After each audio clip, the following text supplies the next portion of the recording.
क्या आपको पता है स्टेट के ऊपर ये ड्यूटी है कि वो फंडामेंटल राइट्स को रिस्पेक्ट करे? क्या आपको पता है कि कोर्ट के पास पावर्स है कि एक पर्टिकुलर लॉ फंडामेंटल राइट्स को वॉलेट कर रहा है, इन्फ्रिंज कर रहा है, तो वो पर्टिकुलर लॉ या वो पर्टिकुलर प्रोविजन को वॉइड डिक्लेयर करा सकते हैं? Hello everyone and welcome to my channel law corner. आज हमारे वीडियो का टॉपिक है article 13। Article 13 is the most important part of the Indian constitution. It preserves fundamental rights of the citizens. तो चलिए देखते हैं क्या है ये आर्टिकल 13। बेसिकली हम लोग आर्टिकल 13 को 4 पार्ट्स में डिवाइड करेंगे। आर्टिकल 13 में 4 क्लॉजेस है। Article 13 clause 1 which is related to pre constitutional laws. Article 13 clause 2 which is related to post constitutional laws. Article 13 clause 3 बताता है व्हाट इज़ लॉ। उसमें लॉ की डेफिनेशन दी है कि what includes law. And last है article 13 clause 4, वो बताता है applicability of article 13 to constitutional amendments. तो चलिए स्टार्ट करते हैं आर्टिकल 13 क्लॉज 1 से। Article 13 clause 1 declares that all pre-constitutional laws shall be void to the extent of their inconsistency with the fundamental rights। तो यहाँ पर पर्टिकुलर वर्ड है pre constitutional laws. तो सबसे पहले समझते हैं क्या है ये प्री कॉन्स्टिट्यूशनल लॉज। देखिए, अपना इंडियन कॉन्स्टिट्यूशन जो अप्लीकेबल रहा है वो 26 जनवरी 1950 से अप्लीकेबल रहा है।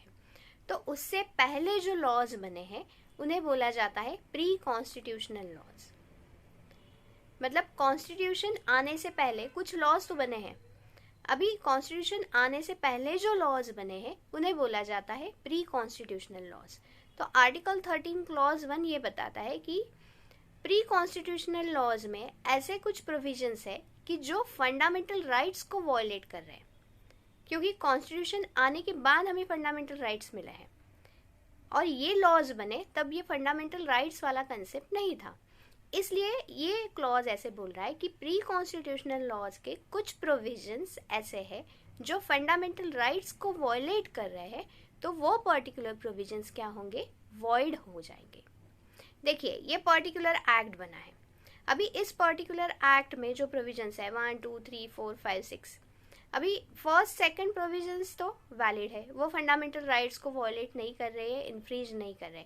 लेकिन 3, 4 एंड 5 जो प्रोविजन है वो अपने फंडामेंटल राइट्स को इन्फ्रिंज कर रही है, वॉयलेट कर रही है।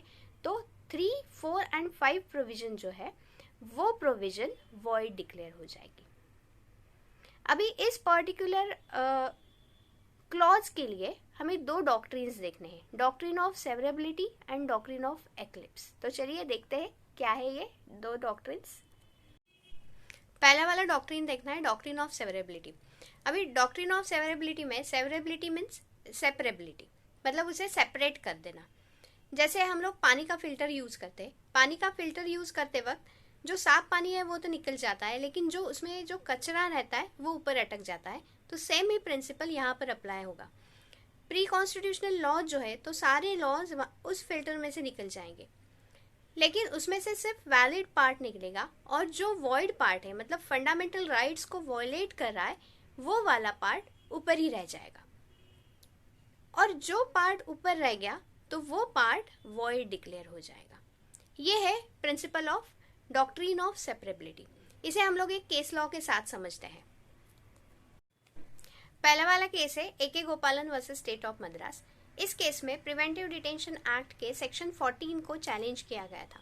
सेक्शन 14 जो है वो फंडामेंटल राइट्स को इन्फ्रिंज कर रहा था, वॉयलेट कर रहा था, इसलिए सेक्शन 14 को वॉइड डिक्लेयर किया।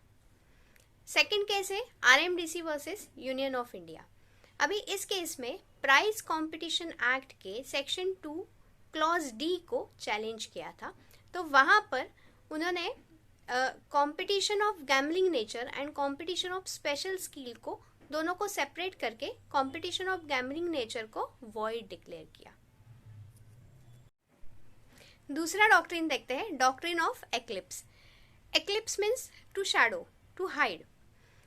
तो इस डॉक्ट्रिन में अगर पर्टिकुलर एक्ट है और वहाँ पर पर्टिकुलर प्रोविजन जो है वो वॉइड डिक्लेयर हो रही है, फंडामेंटल राइट्स को वॉयलेट कर रही है, इन्फ्रिंज कर रही है, तो वो पर्टिकुलर प्रोविजन क्या हो जाएगी, इनऑपरेटिव हो जाएगी।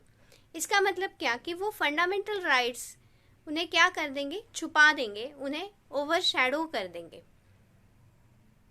तो जैसे पर्टिकुलर एक्ट है, एक्ट में एक पर्टिकुलर प्रोविजन है, वो पर्टिकुलर प्रोविजन इनऑपरेटिव डिक्लेयर करेंगे और उसे अमेंडमेंट करके ऑपरेटिव किया जा सकता है।